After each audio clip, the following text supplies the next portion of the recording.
Now you've been practicing for some time now. A long time. It seems like any spare moment I get, that's all I do. Just practice, practice, practice. Ingrained in my head, so. Okay. Thank you, and I'll see you when I get out. Thanks.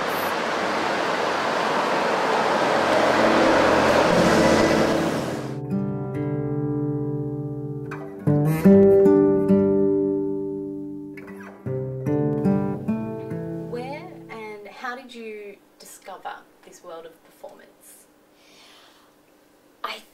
I can't remember the actual defining point of where it started, but I know when I was little, my mum always used to take me to be a part of like plays and Arcadians and stuff like that in Wollongong.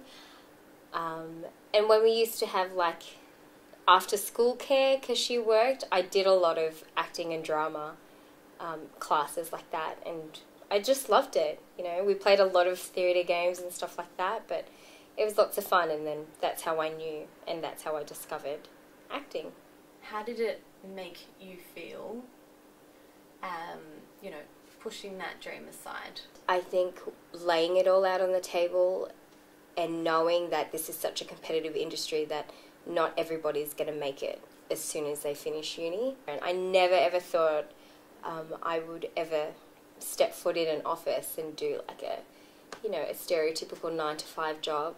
You know, it's good also. Like when I first started in the industry, I used to pretend that I was an actress playing that role. And that's how it used to get me through the day. But now it's just part of routine, really.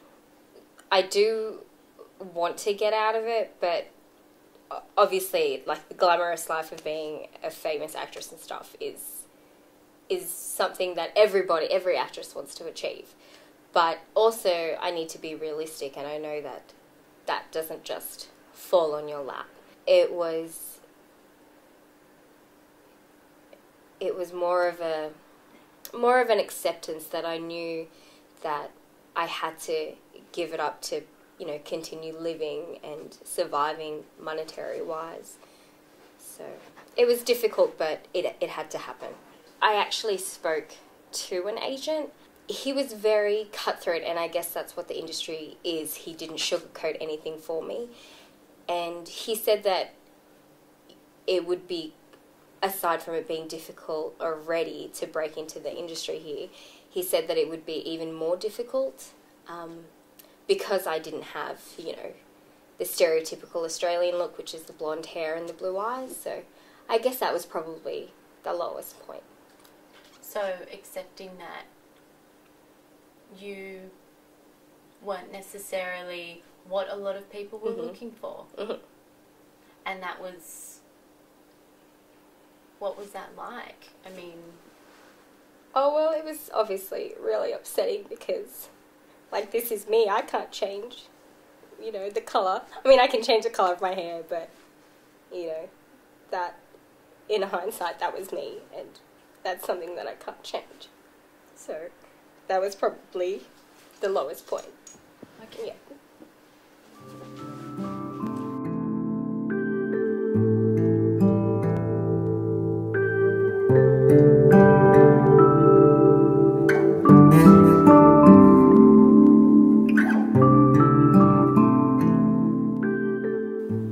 Your dream, where is it now? Well, I thought I was over it, but obviously talking about it still brings back feelings. But a really, really good friend of mine, she just constantly, she's actually in NIDA at the moment, and she reminded me that I have gotten roles that aren't stereotypically what they were looking for, and I should just focus on that instead of going, oh, okay, well, that's what they're looking for, don't worry about it. But then again, having said that, I have been able to use what I look like as something positive. So, for example, the Queen of Sheba at the art gallery needed someone who had darker skin. So I shouldn't really be sitting here or thinking that the way I look is negative, because, you know, that's how you also get roles, and I know that.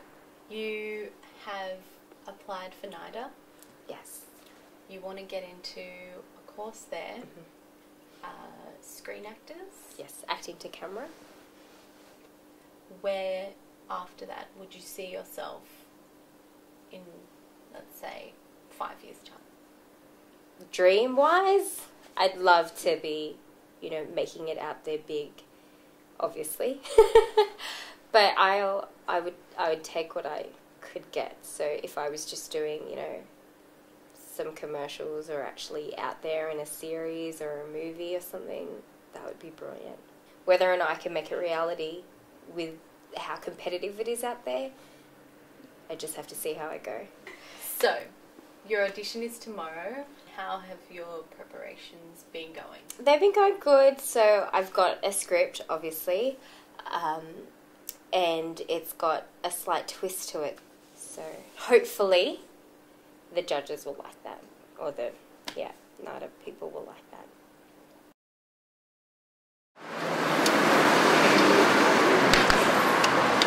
I did it! It's done, finally! So, How did you go? I think I did okay. You know, I'm just so relieved that it's over. You have no idea how incredibly difficult and talented, you know, the raw talent that was in that room. But I'm just so relieved that it's over. You have no idea how stressful it was in there. But it was good. I'm glad that it's done. So, And where to next? where to next? Back to work. So, yeah, life of a struggling actress, I suppose.